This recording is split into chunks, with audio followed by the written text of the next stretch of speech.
again, like I said, it's always like the threat of losing one or two. You know what I'm saying? I thought last Right. week was going to be a loss.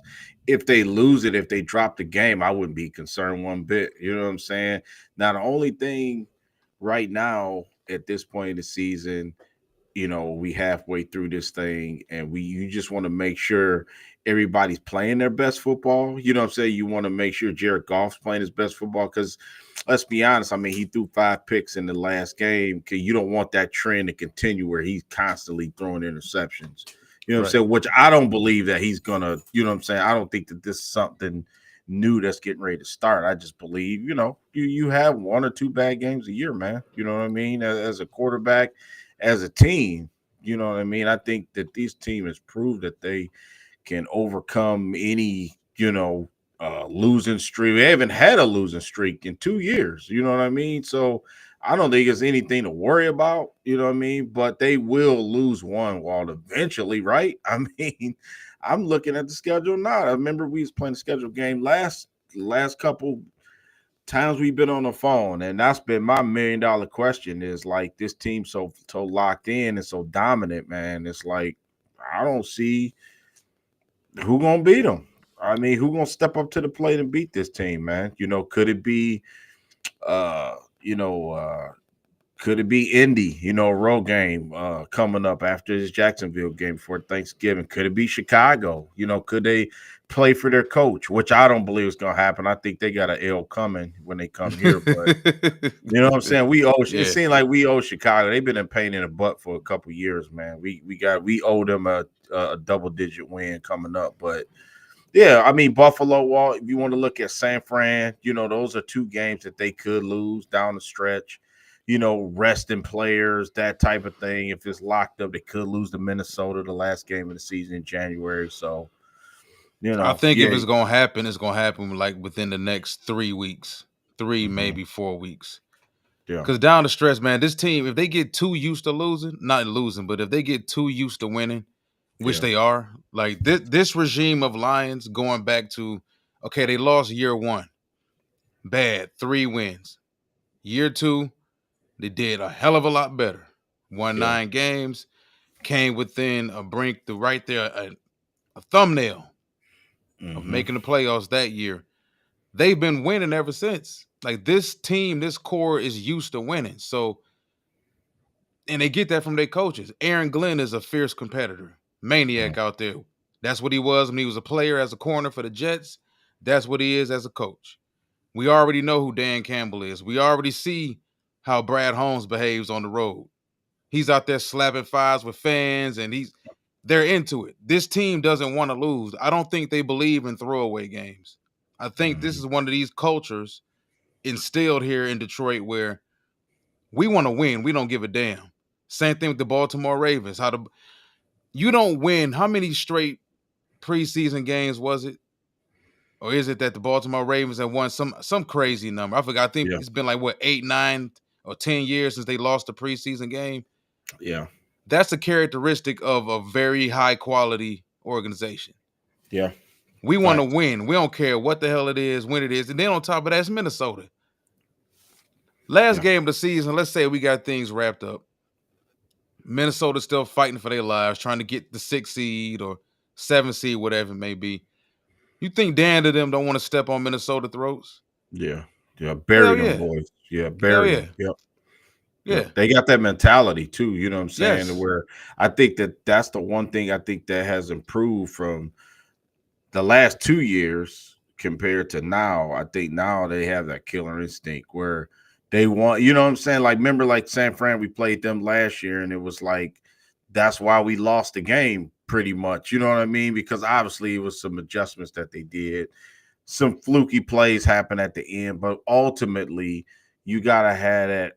You gotta stump on their neck, that type of thing. When you get them down, and I think they have developed that this year by just the games that they won, you know what I'm saying, and just took control of it, and it was left it no doubt. You know what I mean? The only game they really, let's be honest, in the wins that they kind of struggled in was the Rams game. I mean, that was the first game of the season right there. You know what I mean? But other than that, I mean, Arizona was a competitive game, but But ultimately, we knew the Lions would overpower them and overtake that team. You know what I'm saying, in the fourth quarter, like they did, and wear them down, that type of thing. But ever since the Arizona game, man, it's been like their wins have been dominant. You know, they've won what, six straight, seven straight games or something like that. So You believe it's six straight. yeah, we on a winning streak, man. 6 year. What's the team record? I don't even have it in front of me. Well, what's the record for most win? You know, it just seems like we breaking all these records. They might hit that one. You know, most consecutive wins for a franchise. Uh, you know, Yeah, I mean it's special. It's definitely mhm, special what we're watching right now. I've been saying it like the last 3 4 weeks. This team has a serious glow about them. Considering the fact that everything they've lost. yeah, We've been ever since Aiden Hutchinson left the Dallas Cowboy game with the injury. We've been hammering, clamoring, yeah, yelling, pass rush help, pass rush help, edge rush, edge rush. This team's undefeated. They lost Davenport a couple weeks prior to losing him. They still undefeated. They've lost defensive tackles. Like guys like Broderick Martin haven't played all season. They expected him to be a part of what they were building along that defensive line. We haven't had him. They winning. mhm, Now, the one thing that hasn't bitten us, the one group is that secondary. Now, if we start losing guys back there, a Branch or a Kirby Joseph, and those are guys that can't be replaced simply because Melifonwu still isn't playing. If we had another safety that was healthy that we could really honestly depend on, I would feel a little different. yeah. But we Be a have different enough depth at story. corner that we can lose one guy, I think. Mhm, We don't want to lose multiple, but we're just playing so opportunistic right now as well. And they're doing everything pretty solid. Fans still get upset about the yardage given up. Yardage don't win games. yeah, You gotta look at the points, look at the scoreboard, look at the red zone defense, look at the yeah, run defense, look at the takeaways, look at offense's efficiency against us. It's through the floor. Look at the second half shutouts. That's what you got to look at. This team is playing elite football, and there's not a team in the league playing better than them right now. I understand the Chiefs are undefeated, and by default, when you're undefeated 9 weeks into the season, you get the benefit of the doubt. And on top of that, you have Patrick Mahomes, you have Andy Reid. Both of those guys are Hall of Fame at what they do. Chris Jones, Hall of Famer, heading towards it. One of the best defensive players in football, probably top five. The defensive coordinator, like the Chiefs have a lot. They have a lot. I still think, even mhm, though that they're going through what they're going through in the AFC right now, they're probably still the favorites to come out of the AFC. And I still feel like, listen, that's the best possible matchup I think the NFL can get is Lions and Chiefs.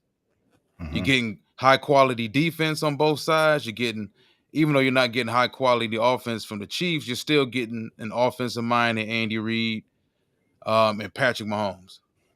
Then with Detroit, you're getting the number one offense in football.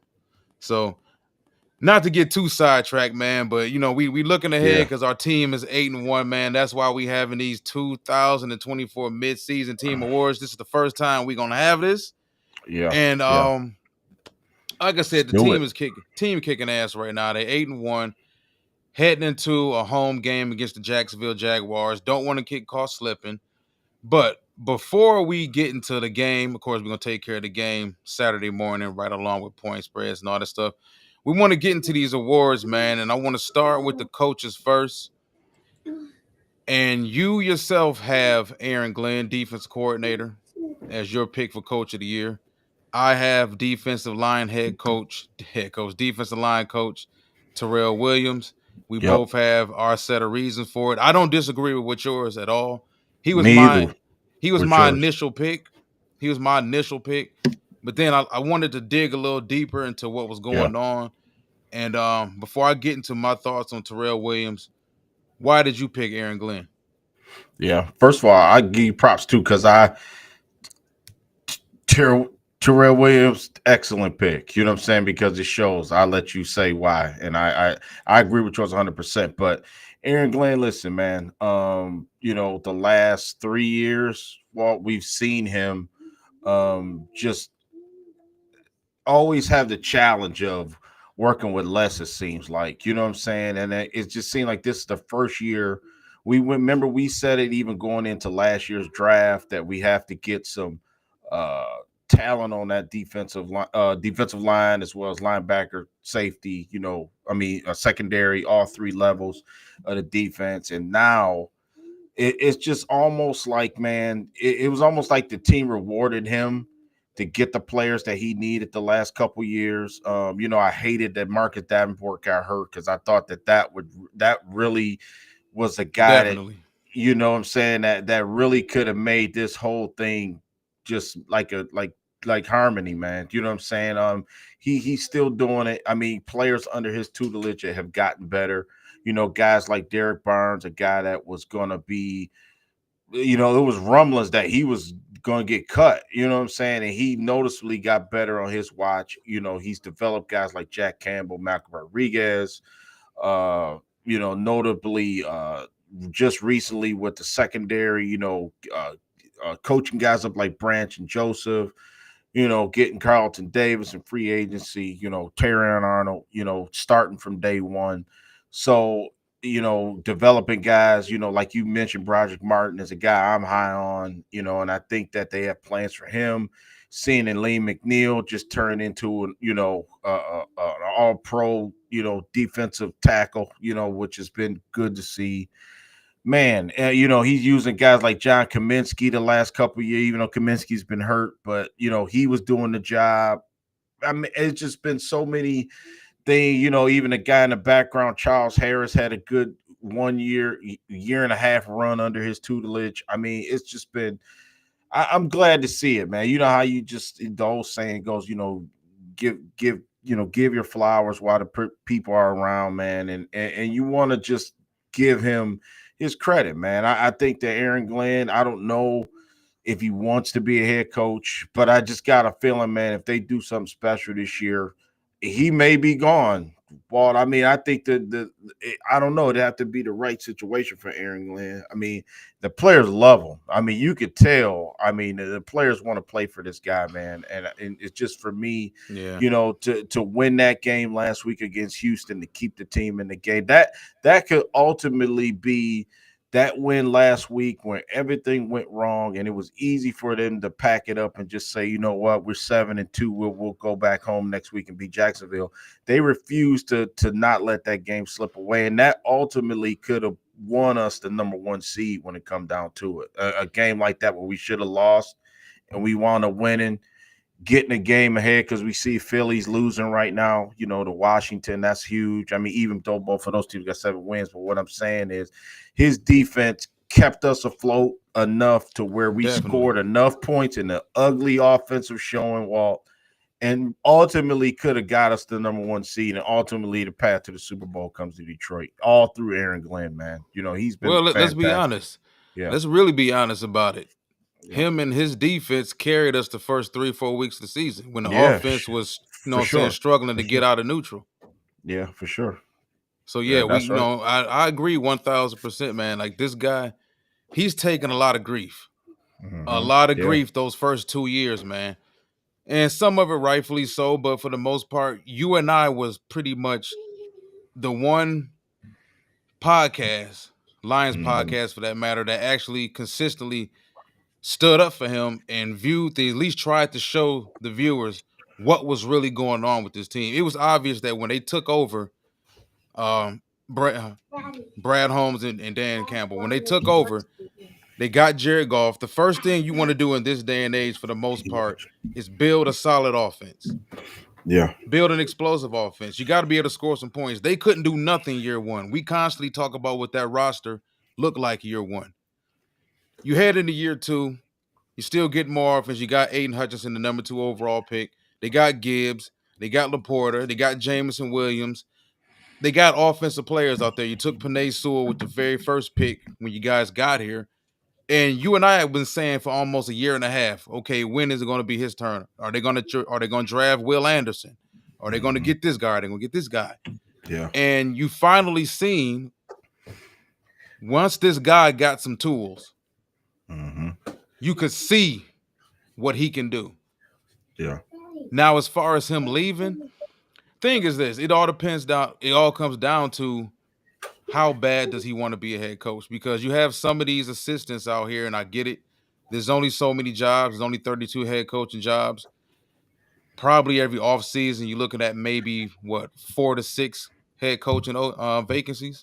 Yeah. So you feel like as an assistant, if I don't jump at this opportunity right now, I may never get this again. But you don't want to jump at the wrong one. And I think he's been around Ben Johnson long enough because Ben Johnson, even though both of these guys being here in Detroit, Aaron Glenn already had the cachet. They knew leaving New Orleans, this guy was getting groomed to become a head coach. He had been under Sean Payton. He had been around. He had paid his dues. But watching Ben Johnson and how he's maneuvered, not to say that Aaron hasn't, but watching Ben Johnson and seeing how he's maneuvered his way through these head coaching opportunities and these interviews and these flights and everything, he's not taking anything that's below him. Yeah. Because That's right. it's not like either one of these guys are leaving a bad organization. Like they're leaving a successful organization. So this ain't the typical situation where you're trying to poach a guy from a bad team and give him an even worse head coaching job just to fire him a year later or 2 years later because for one, he doesn't have a quarterback. Everybody's linking Aaron to the Jets. Yeah. I don't think he would take that Jet job, even though he did play for the Jets and people are factoring that in. Maybe he wants to go back there and quote unquote save the Jets, similar to what Dan Campbell. Everybody's looking for this Dan Campbell clone now all of a sudden. Everybody wants a player. I know you What heard if the he's- rumor now about Jason Kelsey Yeah. in Jacksonville Yeah. Yeah. What if being a head Aaron coach Glenn, in Jacksonville. what if Aaron Glenn went to the Cowboys? Do you know what I mean? I could see that. Jerry Did he play? Jones, I don't. Yeah, I don't know It about may be yeah. far fetched. I wouldn't be shocked if they both came back. Now, the Saints job, maybe, Saints job, maybe. yeah. Saints But the job thing is is, man, like the writing's on the wall, man. You need a quarterback in this league. If you don't have a quarterback, you get fired.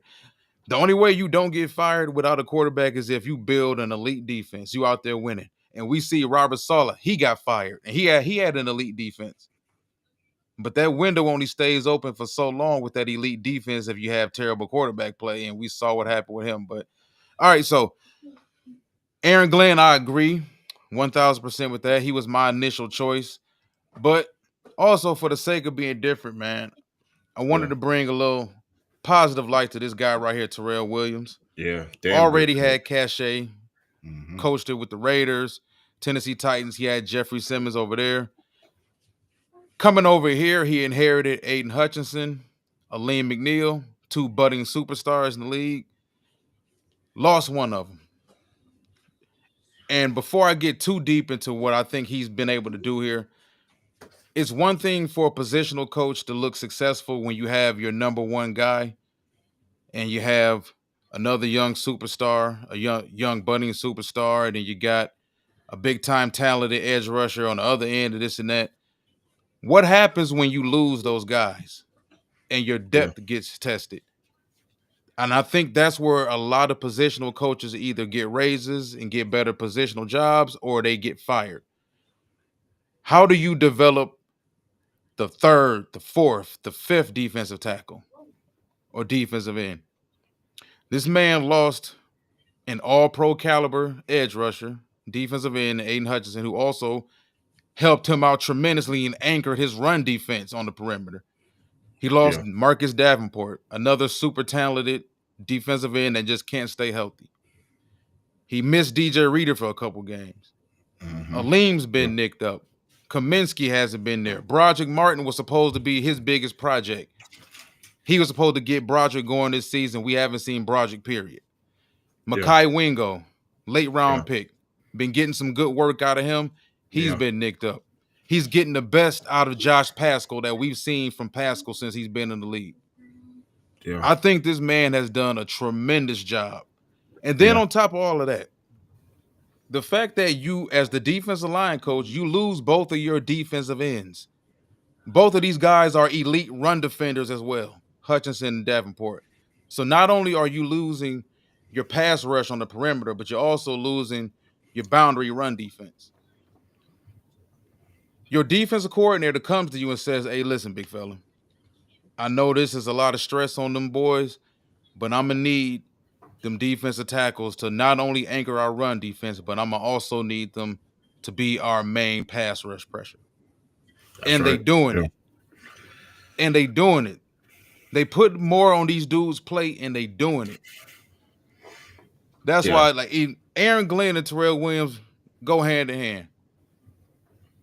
They both Yeah. working with each other, man. They both working with each other, and I just wanted to, like I said, bring some positive light to Terrell Williams because typically on shows like this or awards like this, whatever it may be, when people are giving these players their flowers, nobody ever talks about the positional coaches, the No. linebacker coach, the D line coach, the offensive line coach, the running backs coach. So Yeah. yeah, like I said, No. yep. I Go love ahead. it. I love. No, I was just gonna say, well, exceptional. You're right, man. I mean, he's made a difference. You know what I mean? Terrell Williams has made a difference, bro.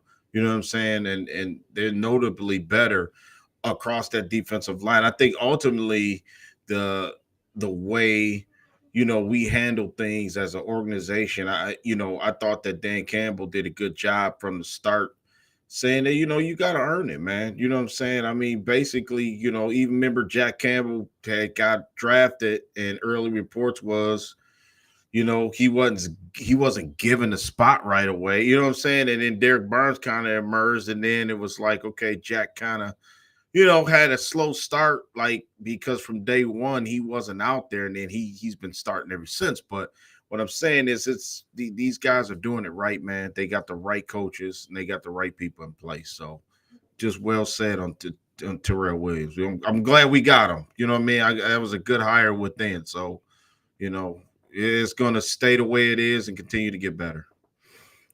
Definitely, definitely. Great transition, my man, because you started talking about Jack Campbell. Most improved player, you got Brian Branch. I have linebacker Jack Campbell. Mm-hmm. I'll kick it off with this one. Jack, coming into the league, trying to play whether it's off ball linebacker, middle linebacker for damn sure, Yeah. it's already difficult enough. On top of that, you got a veteran in front of you in Alexander Zaloni. He was brought back mainly to be your tutor, to get you ready to get that red dot on your helmet. He winds up outplaying you. And he Yeah. ends up keeping the job. So Yeah. boom, like I was the first round pick. I was supposed to be getting the job, but man, my mentor outperformed everybody and he got the job. Can't take the OG out. He performing. And they paid him. Then you Uh-huh. turn around, you mentioned Derek Barnes emerging, hit his stride last year. So it's been kind of like not I don't want to call it bad luck because we got two other linebackers playing. We had two other linebackers playing very well, but for Jack's development, I think it was bad luck. Uh-huh. Because even if he would have been in a situation where he went to an organization, a team, a scheme where he was thrown right into the fire, he still would have struggled. But it's time on task. The only way you really get better is being out there actually playing. So, but the level Jack's playing at now, and I think people haven't really noticed it as much because he's not doing the splash things. Yeah. But what I do Yeah. see from Jack is the fact that Jack does react a whole lot better. He's reacting a whole lot quicker. And Yeah. of course, that's Yep. mainly because he's more confident now in what he's seen. Yep. He's Um, supposed to be. Yep. yeah, yeah, he's confident and he knows exactly where he's supposed to be now. Uh-huh. Before it was as a linebacker, there's so much. Hey, am I doing this right? Am I not doing this? Am I supposed to be there? Am I supposed to be there? The athleticism doesn't matter. Well, let me not say it doesn't matter, but take Jamin Davis from the Washington Commanders, for example. It's athleticism and coaching. Neither are neither without either one. And That's right. Jamin Davis' first couple seasons in the league looked really bad. Very athletic off-ball linebacker. Looked very bad. Looked very uncomfortable. Looked out of place. And he had three potential All-Pro defensive tackles linemen in front of him. Now in Dan Quinn's defense, and I haven't been through the film to check out what Dan Quinn's doing any different in Washington from Uh-huh. what he did with the Atlanta Falcons or what he did with the Seahawks or what he did with the Dallas Cowboys. Cowboys for that matter. Yeah. He gets the most out of his linebackers and his corners, his DBs in general. And he does have Jamin playing better. Now Jamin's rushing the passer a little bit more this season, but it took him almost 3 years to get adjusted. You don't see too many linebackers just hit the ground running coming into the league. And Jack, man, Jack's looking like a hell of a keeper. But the Yeah. funny thing is, he's that silent kid that nobody Yeah. pays attention And to. Like nobody pay nobody talks attention. about him. He's just He out there not making flashy. plays. They No. don't interview him much. You Yeah. know, he I just like that Jack. about him though. I Yeah, like. Mhm. Jack is just out there. But had to give Jack Campbell some love, man, because Jack, he struggled a lot last year, and he was also played out of position. I think they were, and I don't blame them for this because they do this with everybody they get. They want to see, they want to put you to the test, they want to press you, they want to see what else you can do. Okay, you know what? Doing X, Y, and Z at Iowa turns you into the Buckets Award winner. You're in the NFL now. Can you do this? Can we bring you off the edge? Can we line you up at 5 tech or 6 outside or at wide 9? Can we do more Mhm. with you? Are you more versatile? Okay, you can't do P, D, and Q. No problem. You still do X, Y, and Z very well. We're gonna add a little A and B here, and you're gonna be great. I wouldn't be surprised if Jack Campbell was a Pro Bowler next season because I don't see him Yeah. getting any worse. He was a hard worker at Iowa. He shot down a lot of people's thoughts on him, previous thoughts on him as far as athletically at the combine, being able to test as well as he did for a linebacker as big as he was. Mhm. And he's Yeah. smart. He's smart Yeah. and he understands the position a whole lot better now. So that's my pick for most improved. Yeah. You got Damn Brian good football Branch. player.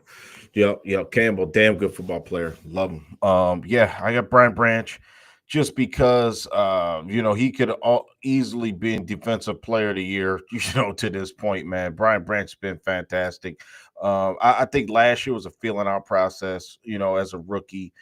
Obviously, first game against Patrick Mahomes, he got the tip pass, pick six in his first NFL game. Just think the minute he's been drafted, man. Remember, he didn't get he felt he should have been a first round pick, and didn't get picked, and then he came back the next day, had his street clothes on. They wanted to hear his name get called, man, and the Lions took him. I think that was the singular one of the best draft picks we ever had. You know what I'm saying? I mean, I really do as an organization, even though you can say, oh, well, he fell in your lap because no one took him, blah, blah, blah, whatever. But listen, man, Brian Branch is that guy, Pro Bowl safety right now, in my opinion. I mean, it's name some other guys that's better than him right now. I mean, that position. Tell me, give me a list of 3 or 4 other guys you think Well, that's better listen, than Brian Branch right you now. already know how I feel about Branch and Yeah, our yeah, discussions about Branch after we drafted him, even when he was at Alabama. I think he's yeah. tremendous. I think he's a tremendous football player. Hmm. Um, I got another award for him, Yeah, but yeah, of course, of yeah, course. Yeah, I know you do. Yeah, I'm yeah, glad but we I kind think of got he's we switched off.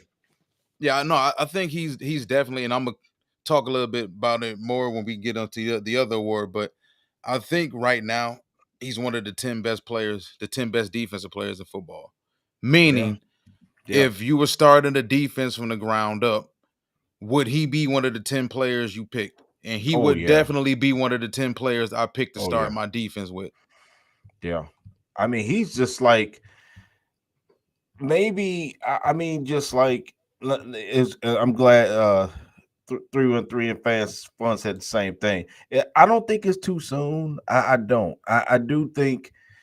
I think we the media like do crown people way too early on different Yeah. things, or you know what I'm saying. But I don't know, man. This kid different. He wired different, man. To me, He I don't. feels like one of the guys. Like and what I mean by one of the guys, and this may be lofty comparisons, expectations.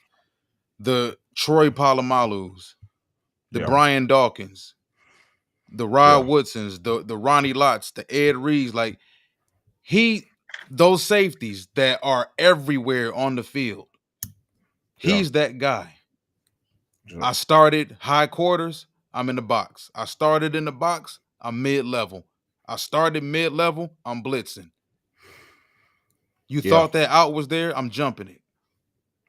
Like Yeah. he's a weapon within the box to mid level, and you don't see a lot of safeties like him anymore.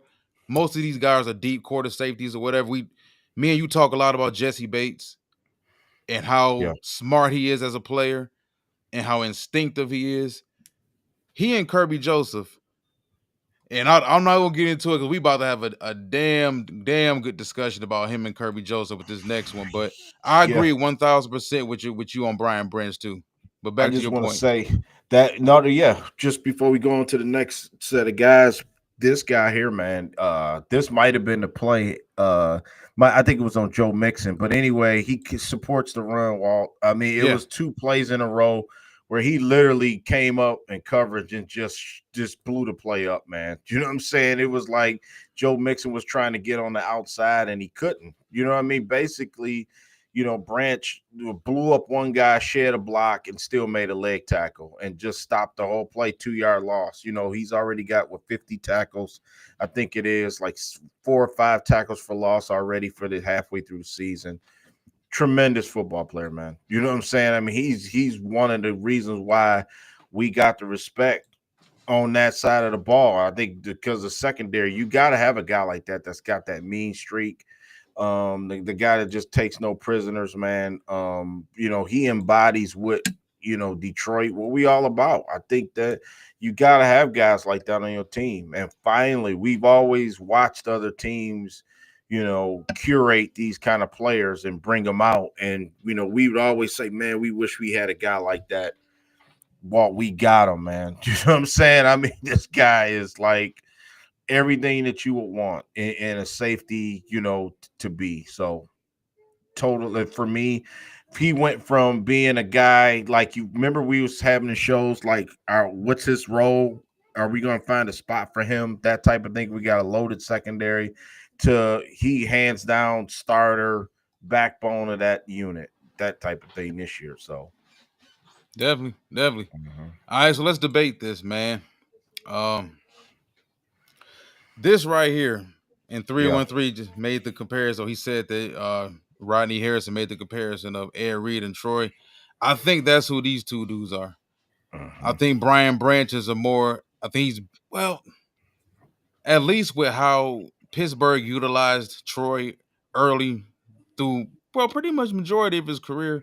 They let Troy roam a lot. Troy also played the deep halves more than Brian Branch does. I get the comparison with him and Troy because he's a guy that blows up plays in the box. They blitz him. They haven't blitzed him as much as they did last year, mainly because he's not playing the nickel as much. But him and Kirby Joseph, man, you've got Kirby at Defensive Mhm. Player of the Year, and I got Brian Branch. Go ahead, man. Yeah, I mean, it could have easily flipped. And if you just tuned in, I had Brian Branch my most improved player. So I just want to put that out there if you just tuning in. But yeah, Kirby Joseph Wall, he's went from, you know, from the minute he got drafted from Illinois. I know we did a show on him before he got drafted, and I like what I seen. His ability to just stick his hands just stick to the ball, man. Period. You know what I'm saying? He's always around the football. He has 14 career. I got it right here. I think he's got 14 career interceptions. In 3 seasons right now. He's got 6 right now. In 9 games. Super durable. He's only missed 2 games in his career in 3 years, man. Kirby Joseph is that guy to me. Like I said, is he hella athletic? No, you don't have to be, to play that spot. He really instinctive. I just think that him and Branch, the combination of those two, 10 interceptions for the season, man, has got that position on lock. I think they're the reason why we probably gonna make it to the Super Bowl because I was worried, like, could we handle all the offensive firepower that was coming our way this year with the various teams we're playing with, especially in our division, and they've been up to the task, man. And I think Kirby Jones, the quarterback back there, he's like the quarterback that that stirs the drink. Like I say, he may not be, and what I like about it is he doesn't have to do what Brian Branch does to be successful. I mean, he has his own unique skill set. You know what I'm saying? I mean, the length, like I said, around the goal line, he murdered, man, trying to, get around him, try to turn him around, try to, and I think that's why, Tyrion and Carlton Davis can play man and be a little bit more aggressive, press coverage, how we want to play sometimes, because we got Kirby Joseph back there. You know what I'm saying? Because if the quarterback make a mistake or he let a ball, and we've seen it happen numerous times this season, he gonna get got, man. He gonna get got. And Kirby Joseph's good in the run support. That was the reason why he got that pick Yeah, six he's gotten against better. Jordan He's Love. gotten a lot better. You know what I'm saying? Because he came up and he was there. You know what I mean? He was right there, like trying to make a play and to stop a screen or stop a short yardage play and wound up getting a pick six. So yeah, well, he's gotten better every year. That's what you want since 2022. 4 interceptions, 23, 4 interceptions in 15 games, and he's got 6 already in 9 games. You got to believe, he's going to get a couple more probably. He said his goal was this year, well, before the season started, that he wanted to lead the league in interceptions. You know what I'm saying? He well on his way here doing that, man. You know what I mean? Kirby Joseph, standout defensive safety. I mean, man, free safety. And let me just tell you this: a lot of people will be lining up to sign Kirby Joseph, man. Period. You know what I mean? I don't know where he is in the pecking order, where he is like in the contract pool for our squad, but man, it's gonna be interesting to see. You can't keep everybody, and Kirby Joseph making a case for himself with whoever that he is one of the top safeties in the league, man. Defensive player of the year, Kirby Joseph. Without a doubt. Without a doubt. I think the safety play, the level of the safety play in the NFL right now is at damn near all-time high. Mm-hmm. Considering the fact that you're not allowed to play safety in this day and age in the NFL the way you were in the 90s, 80s, 70s for damn sure. The fact that these safeties have been pretty much retrained to be back level corners for the most part. Like the demand on safety in this day and age in the NFL is crazy, man. Like it's gonna get to a point where they're gonna need you to run 4-3. They want guys to be able to play cover one with Yeah, guys that can run sideline to sideline, guys that can start in cover zero and then bail in the cover one. Like a lot of things defensively, like the Brian Flores defensively does with the Minnesota Vikings. The pressure that's put on these safeties in this day and age in the NFL, especially the free safety, it's a yeah. lot of casualties that comes with that job, man. And the fact that he's improved as much as he has in the Mm-hmm. run game, because that was the thing coming out of Illinois. He wasn't that physical in the run game. Not to say he was soft, because he wasn't soft, but everybody's not a hitter. Everybody's Yeah, not a tackler. Like some safeties throw their bodies around. He's one of those. He started out as a safety that was more of a guy that threw his body around more than he was a guy that came in, hit hard, wrapped up, and this and that. Now he's complete. yeah, He's complete. But as you said, he and Brian they're like the yin to each other's yang. yeah. I That's right. think he's better deep and better as far as reading and what's in front of him, deep safety wise, deep free safety wise, than Branch is. Branch is more so the box safety, but he's not the old school box safety that can't catch, doesn't have any instincts in coverage, Yeah, can't handle speed. Like he's a 5'11", 210 pound, close to 210 pound, old school safety with a new school safety's versatility. yeah, And to think that they got both of these in the second round. yeah, This is why I want this man, Brad Holmes, to keep as many draft picks as possible. This dude got yeah, 2 all-pro safeties after the second round. We're yeah, sitting here, me and you sitting here right now debating right now between who's better between these two dudes. yeah, Both are starting safeties. That's something to like really be proud of, man. And just to piggyback off of your pick, shout out to Tracy, because I think when yeah, you go back to when this rebuild started, yeah. Tracy Tracy Walker. Walker, Taylor Decker, Frank Ragnow that was it. That was the only good that was left behind from the last regime. Tracy got paid that offseason. Tracy was supposed to be like Tracy, but like Kirby Joseph. Yeah. People forget Tracy Walker made plays on the back end too. Tracy Walker started out as a low draft pick, worked his way into a big contract, immediately got hurt. Kirby Joseph was drafted. Brian Branch was drafted. Ifiatu Melifonwu was drafted. He eventually found himself caught up in the numbers game and is gone. Yeah. But Kirby Joseph did bring up the fact that, and this was going on during his rookie season, that Tracy was very instrumental in his development and helped him out a lot. And considering the fact that a veteran in his position, knowing that they just drafted two more safeties, and I'm coming off of an injury, he could have been bitter towards the young dogs. He wasn't. He was very helpful. He understood, this is the laws of the game. It is what it is. But Kirby did say that Tracy was very, very instrumental in his development back then. So, like I said, I just wanted to give a quick shout out to Tracy Walker too, man. But I just think, Brian Branch, man, my pick. Whew. Everything, and we didn't talk about. That's how tremendous both these safeties are. But even with Brian Branch, we've brought this man up in 3 different other topics. Yeah. When you look at, and I said, if you're talking about your start of the defense, expansion team, your start of the defense from the ground up, if you're drafting 10 players in the league right now, Brian Branch is going to be one of those 10 players you pick. I don't give a damn what order you put him in, whether you feel like he should be the first defensive player selected or he should be the 10th. You're a damn fool if you don't want that type of safety on your defense. Yeah. Brian Branch, coming from where he came from Alabama, tremendous program.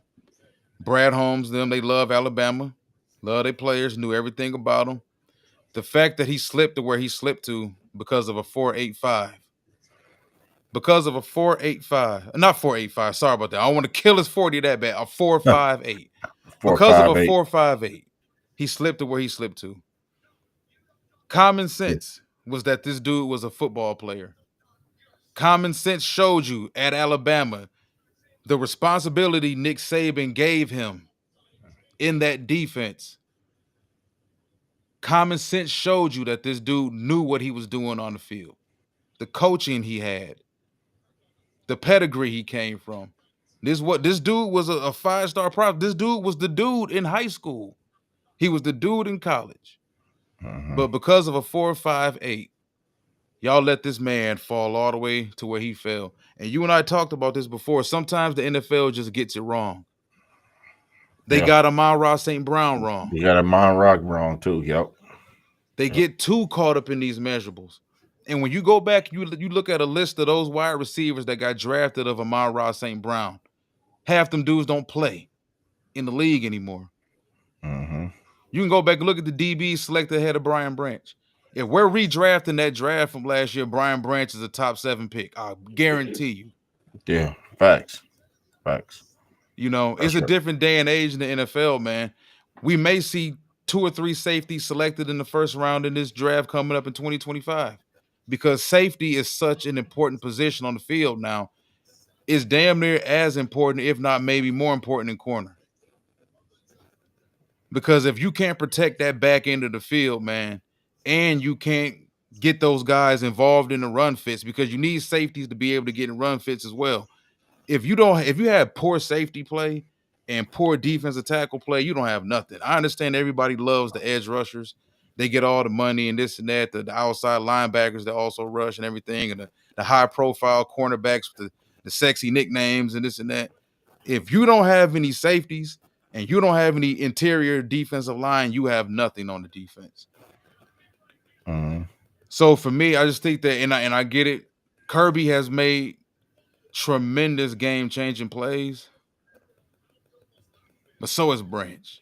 I think Branch just makes some more in other facets of the game. I don't think either answer is wrong in this at all. I think both of these dudes are dynamite and would be defensive player of the year on any defense for that matter. But what do you think about Branch in the sense that, okay, Now we're talking about looking forward to next off season Mhm. after that. Yeah, You talking about two safeties that may demand 14 mil a year because the price is going up. yeah, You may yeah. be able to re-sign both of these guys once. Seattle did it with Cam Chancellor and Earl Thomas. You're not Yeah, going to re-sign both of these guys twice. that's right. Yeah, and that's what I was saying. You got to make a decision. You keep one, but man, then obviously, like you said, and you know, you don't even want to think about that right now. But like I said, it's a good problem to have if you want to say it's a problem right now because they still on their rookie deals right now. But Brad Holmes has been kind of getting guys early before they hit the market, that type of thing. And then maybe that might be something we could do. And maybe, you don't never want to say, these guys give us a discount, that type of thing because Not they for late earn it. round picks. If I'm a Yeah, late round pick and I become an all pro, yeah, yeah, come on right. now. Right. You Like you can't gotta pay lowball me. me either. You know what I'm saying? So yeah, man. You know me with Brian Branch. This my guy, man. Totally has changed the landscape of our team. I think he's one of the reasons why the defense can be respected to a point. You know what I'm saying? Last year, I just thought it was a feeling out process. Like you say, you just find kind of seeing what he can do, seeing how he fits in the scheme. Credit Aaron Glenn. We touched on that. The way he's handled these guys and put these guys in position to be good players. And I think the Lions are using Brian Branch exactly, the way they should use him. Because he's a force, man. No mistake about it. I mean, we're halfway through the season. I guarantee you, he'll be the one that makes the play. To lock this division down, to win a playoff game, to dare I say, to win the Super Bowl. I mean, he's that kind of guy. He's got a feel for big plays every game. Think about it. Every game he's played in, especially the big games when it's been, Sunday night football. He had a great game. Monday night against Seattle, played good. Uh, against Kansas City last year in his first game as a rookie, pick six on Patrick Mahomes. It was a tip ball, but it's still he took it to the house. So I like everything about Brian Branch. I told you, I say it once, I say it again. It's like he gives us a clear advantage. You know what I'm saying? I mean, I think that whatever deficiencies we have in our secondary, I think those two guys, Branch and Kirby Joseph, just make up the difference, man. I really do. I believe that. And Amik Robertson. I think that these guys are really just took it to the next level. I didn't think that they would be good as they are. I mean, I didn't think Brian Branch would be that big of a game changer the way he is right now. This soon. You know what I mean? Like somebody said in the comments, you're right, too soon. I mean, maybe we hyping him up too much, maybe, but man, I mean, he'd have to fall off the face of the earth right now. The last 8 games I of the mean, we're season. talking to What's the how many times have we seen this from a strong safety though? I mean, no, yeah, actually from a guy who started as a nickel last year, yeah, dabbled a little bit in safety, in strong safety, and then yeah, move him full time to strong safety and make all pro. yeah. Like he has the potential to make all pro in his second year, even though I don't think they're gonna give it to both of them. They're gonna slight one of them. Mhm. But because they're like I said, the level of safety play in the league is at an all time high right now. Yeah. So it's not just us that have really good safety play. There's some other teams in the league that got pretty good safety play as well. Oh yeah. Oh yeah. But question: if they're gonna give it to one of them, which one of them you think they're gonna give it to? I think the more sexier pick, I think, is Brian Branch. You know what I'm saying? I really do. I You don't believe think that. the middle finger? Yeah, I was just gonna You say don't think that double maybe, bird did but something? but the reason why, like, sort of like with the MVP of the league, like you gotta have the stats. So let's just say Kirby Joseph is the season with 9 picks or 8 picks. Oh, he has to He be all might get pro. it just because of that number. You know what I'm saying? The number, like Or what if he had people a was chance to break the record? And I think was it Ryan McNeil had like 11. I think I forget. I gotta look that up and see what the yeah, record is for Ryan most McNeil for picks the in the Rams, season. right? Didn't he play for the Rams? Yeah. Yeah, back in the day. Yeah, I mean, something like that. I do think it's stat driven, like the MVP of the league. I don't think that you can be an MVP of the league and have 20, you know what I'm saying, Walt, 20 touchdowns and 15 interceptions. That's not a stat line for an MVP player. You know what I'm saying? So therefore, Brian Branch does a lot of the dirty work, and just he want to lower the boom on somebody. Those plays, unless it's tackle for loss, is not really documented. You know what I'm saying? It's not really accounted for. Unless you Um, making those big time sports center highlight plays like Troy would make, jumping over the deep, jumping over the line of scrimmage on people and all that. yeah, yeah. So it may be Kirby Joseph. You know what I mean? Just because of the interception number. Oh, Kirby got a long way to go. Because you talking about What's the record? Night Train Lane with 14 back in 14 picks. 1952. Lester Hayes, but wasn't they using Stickum? Yeah, Hey, they was getting up. hey, listen. If they cheating, they cheating.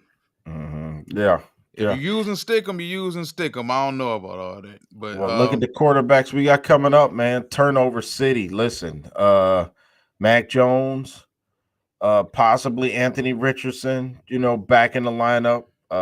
Caleb Williams twice, Jordan you know Love they don't again. let Richardson throw. So Yeah. So you know what I'm saying? Right. And then you got Sam Darnold again. Hey, he got opportunity here. You know what I'm saying?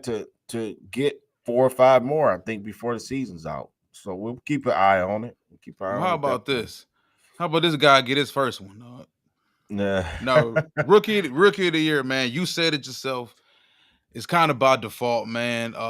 You can, and I'm not trashing this draft class at all. I think this draft class right now, as of right now, probably gets an incomplete.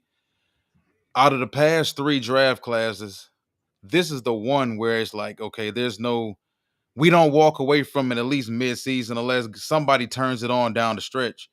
This is the one draft class where we kind of sitting here at mid-season, like, I don't know, like, do we have any players like guys that we can say, yeah, that's it? Like Aiden Mhm, Hutchinson, we knew his year. Panay Sewell, we knew from the moment Panay got off the airplane. We mhm. we knew about him. Yeah. St. Brown, the work ethic that same year. We knew St. Brown was, we didn't, I don't think we knew St. Brown was going to become 2 years later the level of player that he is right now, to the point that we gave him an extension quick, a new contract quick. But we knew St. Brown was going to be here for a while. You could tell with Mhm, some of these players, like, okay, that dude's a serious maniac, hard worker. He mhm. catches everything. Golf likes him. And when you're young and your quarterback likes you and you catch everything, you good. But outside of that, so, Yeah. oh, can you still hear me? Yeah, I get you. Why it frees me like that? Yeah, froze you up. Yeah, but no, Yeah. I just think, yeah, Terrion Arnold, man, rookie of the year.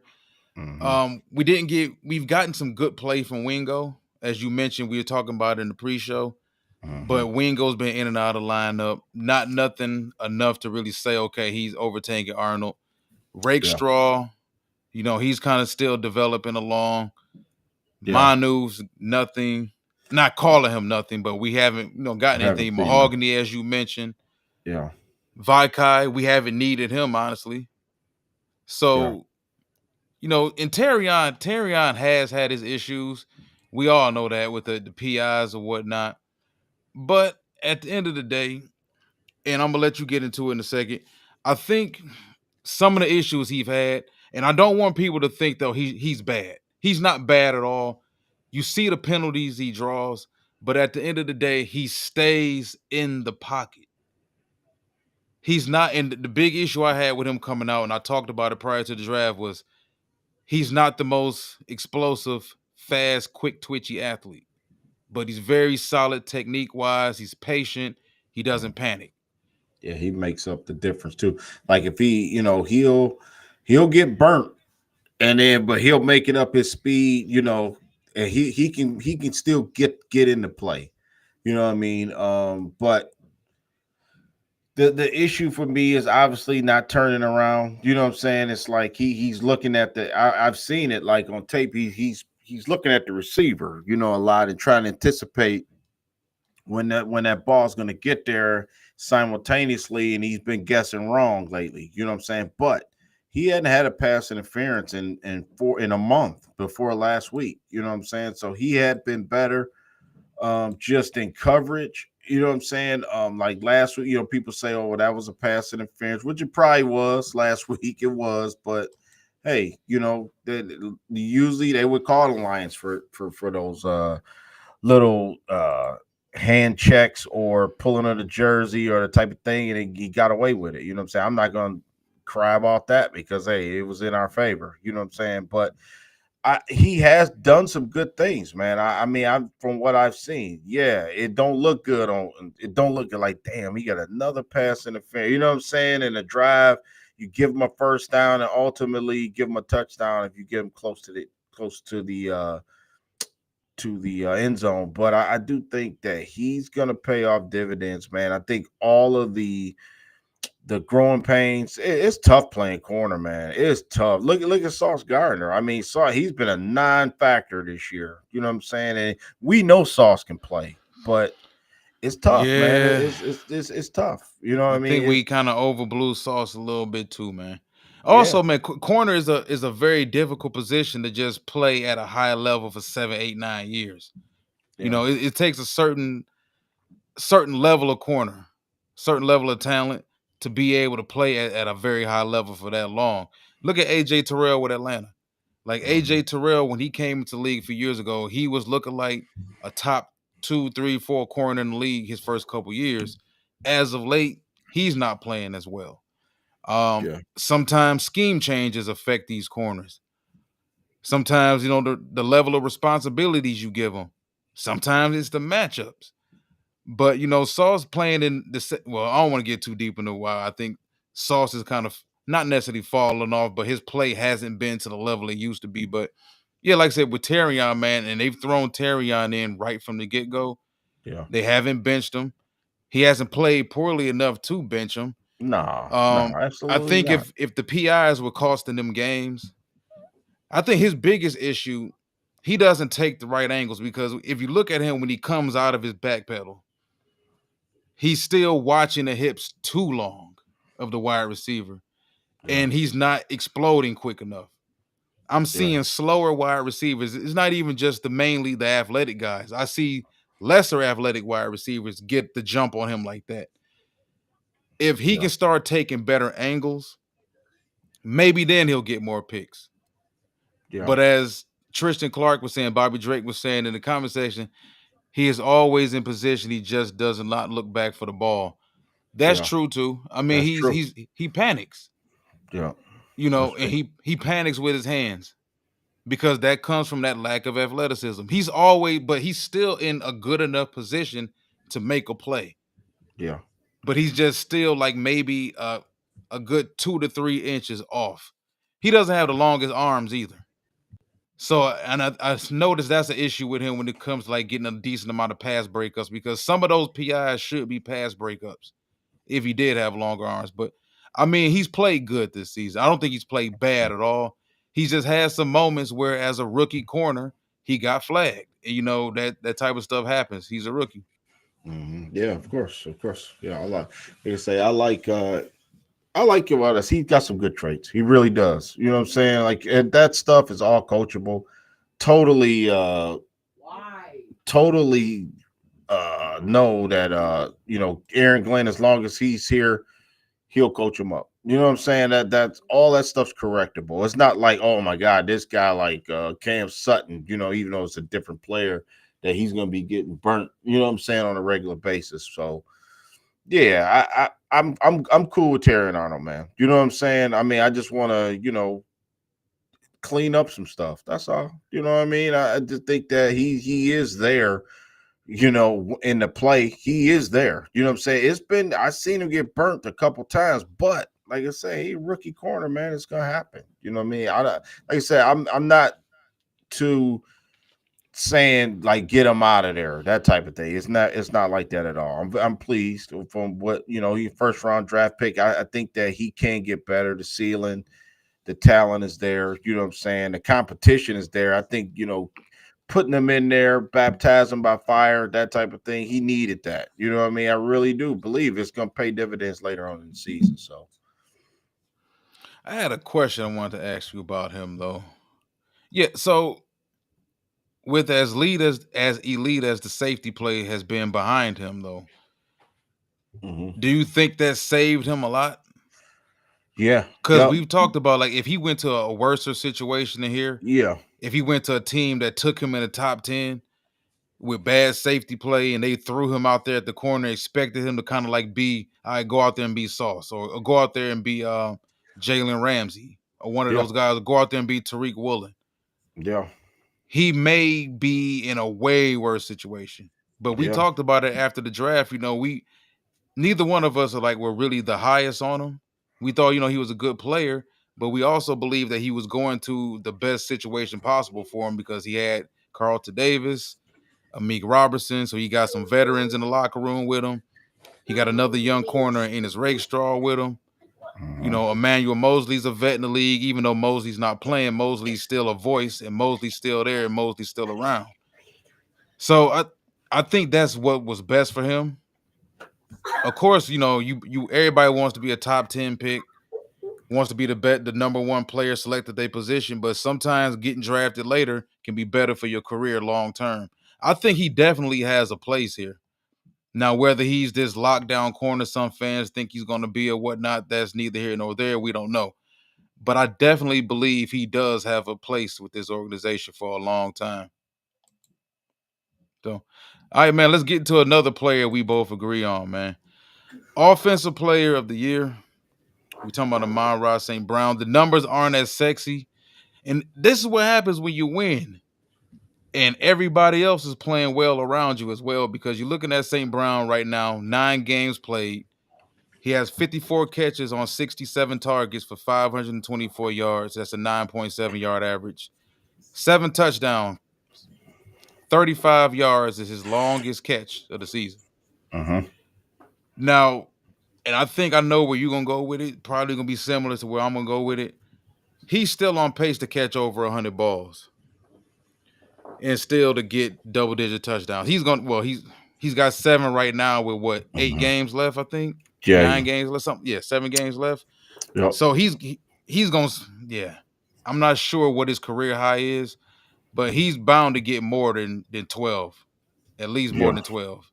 Yeah. He had 119 catches last year, 1,500 yards, and 10 touchdowns. You know what I'm saying? Oh He yeah, gonna he's gonna blow eclipse the that out. touchdown. He gonna blow the Yeah, catches and the touchdown. I don't know about the yard. He still need 1,000 yards in 8 games. He could get it though if he get hot. Yeah, yeah. man. I'm on Ross St. Brown. I mean, you know me. I almost Heart and said soul. Jameer Gibbs. You know what I'm saying? I almost wanted to put Jameer Gibbs in this spot, but listen, since the minute we drafted St. Brown, productive, Walt, 90 catches his first season, 106 year two, 119 last year, had a career high in yards, like I said, touchdowns. He's the constant. I mean, you take Chris Collinsworth said it best. You take St. Brown off this team, and I don't think they're the same team. I really don't. I think that, he's small in stature, but man, he reminds me of every team that we've had, championship teams in every sport. You know what I'm saying? The smallest guy with the biggest heart, man. You know what I'm saying? Barely gets hurt. Let's see how many games I wrote it down, Walt. He's missed 2 games in his career in 4 years. You know what I'm saying? So, and he played in all 9 games so far. He's just been Mr. Reliable. When this team it seems like they're out of it, you know what I'm saying? Seems like they don't have it for that game. And whatever it is with him and David Montgomery, those two guys is like the leaders of this offense, man, and they get it going. And then when it seemed like when they're in rhythm, remember that game against the Rams where he had like 3 catches for like 13 yards or something like that? We was talking like that. That's an admiration because St. Brown's a way better threat, way better target, way better leader than 3 for 13 yards. You know what I'm saying? You can count. He'll play big in every game that he plays in. You know what I'm saying? I'm saying when it's on the line, when we need him to play, he's played at a high level, man. He continues to do it. And what amazing about him is I don't give a damn if you say he's a slot receiver. You call him what you want, man. You know what I'm saying? I see a lot of slander, around, message boards and stuff like that. People say that he's not an elite, not AJ Brown, not a George Pickens, not Justin Jefferson or the elite guys in the league like that. He's not even a Marvin Harrison. But still, it doesn't matter, man. Say St. Brown has got all everything you would want in a leader, man. They got a lot of these guys on the team, but I think that St. Brown's a leader. I think he's a leader, one of the leaders on this team, and everybody gravitate towards him, man. You know what I'm saying? As far as the offense go, Jared Goff is his favorite. That's Goff's favorite target, and he constantly, like I said, when we need it, Walt, when we need 8, we need 10, we need 12, he gets it every time. You know what I mean? So yeah, St. Brown, my guy, offensive player of the year, continues to do it year in, year out. Got the big contract, rightfully so. He's worth every penny, in my opinion. So Yeah, definitely. I think when you go back to his numbers, and like I said, they're not the most gaudy, sexiest numbers. You don't see him making the 70-yard plays downfield. He's not going to take a wide receiver screen 70 yards for a touchdown. He's going to do all the consistent things consistently, very well. I mean, you can depend on him.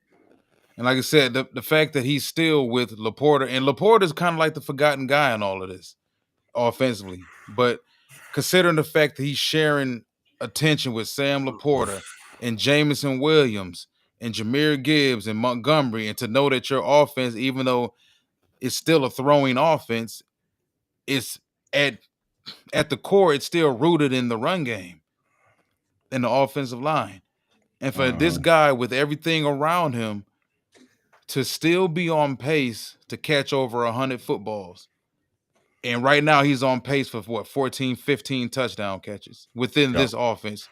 And I think that's a tremendous testament to exactly who he is as a player, man. I think he took a lot of flack coming out of USC. USC wide receivers did not have the most glowing reputation when it came with the NFL. You talking about guys like Marquise Lee and Dwayne Mhm. Jarrett, Mike Williams, Kerry Colbert, R.J. Soward. Like, they had a ton of guys who were all big time prospects who got to the league and became nothing. They kind of fizzled out. So because of that, and the fact that St. Brown didn't fit the physical mold, like all of those other guys, except for maybe 2 of them, were bigger, more athletic wide receivers. St. Brown was the 5'10 and a half, 5'11 guy who was kind of built like a running back, really tough, did all the dirty stuff. He was the anti USC wide receiver. He was the guy that bucked all the USC trends coming out of there. And this dude is the heart and soul, right along with Panay Sewell. From year Mhm. one, those two dudes, that's what they built. They built everything off of with those two players. And that's a big testament to Brad Holmes and Dan Campbell for knowing exactly who they wanted on their team. And St. Brown, like I said, he's a hell of a player. People looked at the money he got and said, that's crazy. At the end of the day, man, if one of our players, third, fourth, fifth round pick, tremendously surpasses their draft position and becomes a Pro Bowler or an All Pro, you pay him. That's Mhm. just how it is, man. And he's also that valuable to that locker room overall, and that message that they want to make sure it continues to get flooded throughout that locker room with the new wave of young players that they do have coming in. So, all right, we're gonna move on from that, man. We're gonna move on to the Mavip, Mhm. the MVP, man. And I know people gonna say, why does this guy have Jared Goff up here? Fact is this, man. Jared Goff, I understand he started the season slow. I understand how he looked in the Tampa Bay game. The Tampa Bay game wasn't necessarily his fault. They got away from the run game. They couldn't execute in the red zone. There was just a lot of things going bad for them in that game. They gave up Mhm. too many passing yards in the first half to Godwin. There were just different things going on in that game that just didn't work out for us. We outplayed them boys, but we still walked away with the loss. But outside of that game, Mhm. Goff, even in his hot streak, yeah, he's got the hot streak, but he's not throwing for 380. He's not throwing for 450. I don't see 4 or 5 touchdown passes. He's just completing a lot of passes. People scoffed at completing 85% of your passes over a 3-game span like that's just some easy shit to do. Yeah. I don't care if they are all paper cut throws. If it's that easy to complete 85% of your throws over a 3-game span, we would have seen Elway do it. And we would have seen Brady do it. We would have seen Peyton for damn sure do it. This man was having a tremendous season. It may not show as far as the big time gaudy numbers, but people still tried to slight this dude. Yeah, I can't consider him an MVP because he got these numbers, but they're not sexy. What's sexy about Patrick Mahomes numbers? Nothing. But y'all ready to give him the MVP simply because he's Patrick Mahomes and he has 3 rings. Patrick don't have to perform great. And he's automatically thrown into the MVP race every year. And I've never got that. Like, in the regular season, did he look like the MVP? He was still in it, though. Jared Goff is the leader of an 8-1 football team right now. Yeah. And in every game that we've won, we had our lulls against Minnesota. What happened? He makes the big throw. And usually who he makes it to? The last guy we were just talking about. St. Brown. Yeah. Yes. Whenever we've needed this man, has Goff had some off games? Yeah, he has. But outside of that Tampa loss, this man has made the throw. We complained all offseason, hammered it down. We want to see him make the big throw. When you done had a bad first, second, and third quarter, can you make the throw in the fourth? I don't give a damn about what happened the first, second, and third. If it's 17-17 and we need you to convert this big third down to 15, can you make the throw? Every time he's been given the opportunity by opposing defenses, he's done it. And he's not, to me, he's not just the MVP simply because he's the quarterback, but simply because they go as he go. Period. That's the one dude we can't lose. Yeah. Or maybe we can. I don't know. They coach us so damn great right now. They may lose Golf and throw Hooker in there and keep on winning. They won 5 more. That's a we magic don't need touch. Anybody. Right. Yeah. Right. They got the magic touch. Yeah, I just want to touch on Golf for a second. Yeah, I mean, I think the MVP of the league talk, I think that kind of rested after, it's a numbers game, man. You got to have the numbers to be MVP. Like I said, he still got 14 touchdowns, 9 picks now. So I think Lamar is totally, him and Josh Allen is kind of their thing to lose right now. Justin Herbert, those 3 guys right now, because you got to have the numbers. But MVP of this team, I agree with everything you just said. Without Jared Goff, I mean, you can pretty much pack it up. You know what I'm saying? This year is not going to happen without Jared. You know what I'm saying? So we need him to be focused. Get the bad games. Get the bad games out of the system, that type of thing. We've seen him at his best. We've seen him at his worst. You know what I'm saying? It's been more good than bad with Jared Goff, period. From the times that I doubted him when we first got him, I mean, he surpassed all of that. The minute he won the division with me and won 2 playoff games, man, all that other stuff was out the window for me. You know what I'm saying? And the way he started this season, that's the only thing I think we have to make sure when the playoff starts, Walt, that Jared Goff is in rhythm and he's playing and he's confident. Like, as far as throwing the ball, I mean, I think he can gut out some wins, but like you said, I would like to see him more in rhythm, you know what I'm saying, and getting it out there, getting them passes out crisper.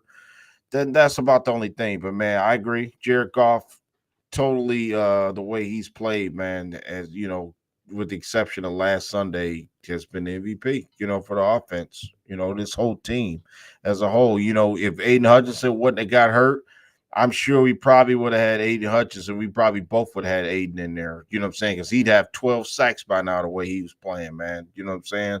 So, yeah. And then for myself, having David Montgomery, I just think that, man, again, he may not be, Gibbs is more, and I had honorable mention. I had Jameer Gibbs in this spot because I think that just like Kirby Joseph and Branch, those two complement each other, Montgomery and Gibbs. You know what I'm saying? And usually Montgomery's the guy that starts the game and sets the tone. You know how hard that is in the NFL, man, to know when other teams know that you are their guy, like other teams know what's coming with Montgomery to start the game. And usually he gets off to a good start. You know what I'm saying? And has this way with whatever D line he's playing again. Our offensive line does, but he usually gets the yards he needs to get, to start and set the tone. Today maybe Montgomery sets the tone, man. He runs, like Campbell said, he runs with a purpose. He gets everybody just hype. I mean, for third and 4, third and 5, they hand the ball off, bro, and he gets it. You know what I'm saying? They Montgomery a lot of times. He didn't Sunday. They got him a couple times, but usually David Montgomery is money, man. You know what I'm saying? Around the goal line wall already. And people tend to forget the 4 years he was in Chicago. I agree with you. I agree with you, Bobby Dre. I agree. Like I No, said, I you agree. can't really. I ain't really think about co MVPs. I just thought about one MVP, one Yeah, person. me too. Me But too. If I had to yeah, pick one, just that's why. yeah, But people forget his 4 years in Chicago, man. He was highly productive, and that offensive line was horrible. You know what I mean? So, already Walt he has what because last year I compared it to last year, 219 carries last year, 1,015 yards. 13 total touchdowns, right? So this year, 122 carries. Him and Gibbs have the same amount of carries, 122, 520 yards, which is he's kind of down on yards, 8 touchdowns already. He's gonna surpass 13 from last year. You know what I mean? He may set the record. Jamal, well, I think he did set the record. I think maybe a couple years ago.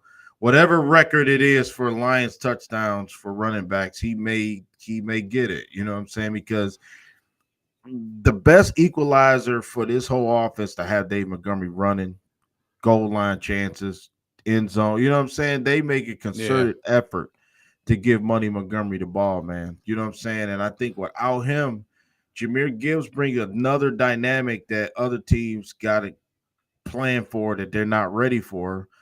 But I think it all sets the tone because you get the hard downhill yards from Montgomery, that wants to slam, helmet, get a hat on somebody. Then you got Gibbs is just phenomenal in his feel for the game and just able to in the fourth quarter. Jameer Gibbs has been fantastic. The last two drives against Minnesota on the yep. road, the last two drives against Houston on the road. Watch Gibbs, man. He's got a knack of just stretching the field in the fourth quarter, and by that time the opposing team, well, they're gassed. Okay, they've been I'm leaned glad you on. brought that up too. I was They've gonna make been, that same point. you know what I'm saying? They've been chasing our guys, hit real hard. You got Penny Sewell pancaking people in the It's a lane. method to the madness, and I and Yeah, I, I you. said it during the game, man. People Yeah. was angry because they kept running the ball to the left. They kept running the ball to the left for that same exact reason. They beat you up for Mm-hmm. 2 quarters, two and a half, 3 quarters. Then by the fourth quarter, you all sore, your helmet swelling up, your back hurt, you Yeah, might have sprained a knee or something out there. You out there still fighting for your life.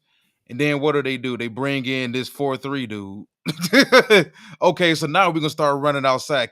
Now we want y'all to, after y'all spent the last 3 quarters trying to tackle this refrigerator, now we want y'all to go tackle this Ferrari.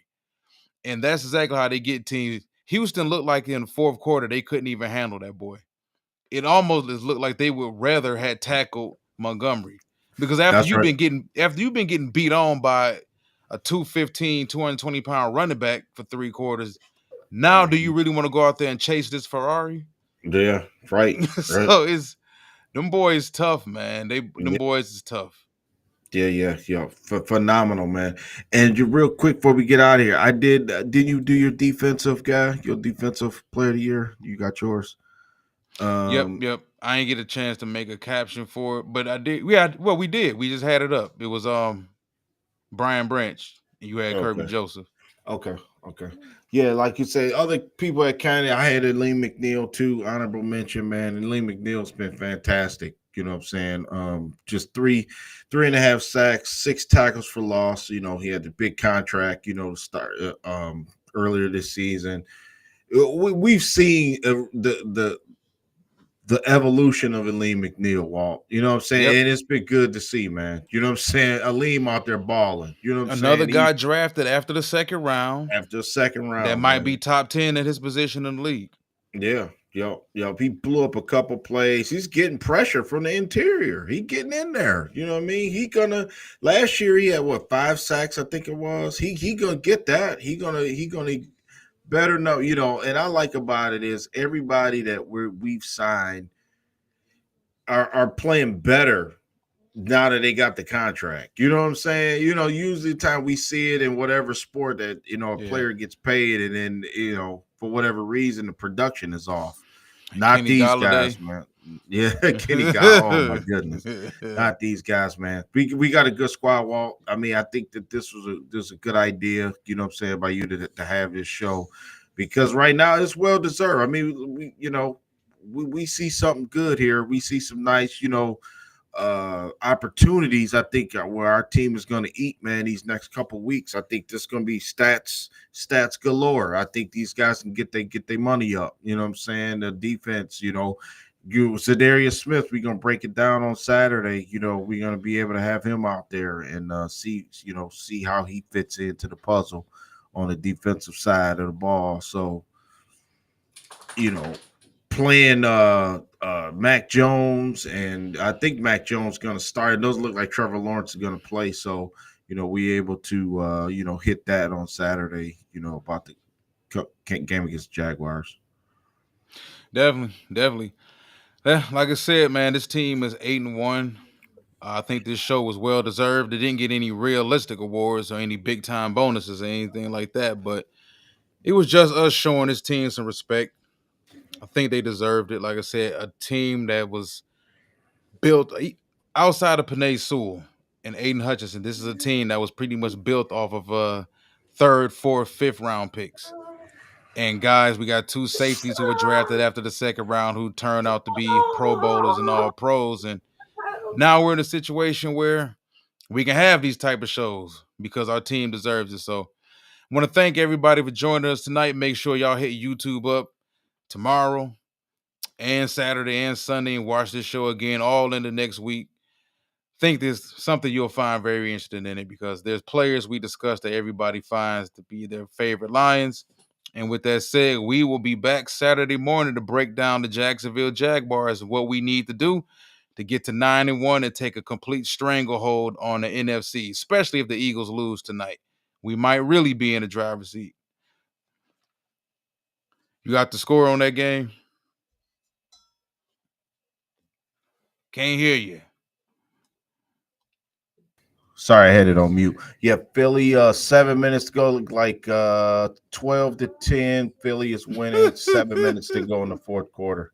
I So don't they know. still can't crack 20. Yep. None of the teams can strike to you. Quarterback play ain't been great in this game. And then that, you know what, man, that tush push kind of, I'm kind of getting sick of seeing. I don't know, man. Philly a weird team. They are. They weird, man. They weird. They got a weird coach. To have I that don't. much money invested in 2 wide receivers and can't crack 20 points is unacceptable. And your Yeah, quarterback making money. yeah. So So it looked like they may pull us out unless Washington get a stop, but yeah, and Washington played well tonight. They actually had them out of the end zone and they just scored probably a couple minutes ago. So we'll see what happens. see that? Live updates on the game if you ain't watching it. So yep. Everybody take it easy tonight. We will be back Saturday morning. Jacksonville. One Pride.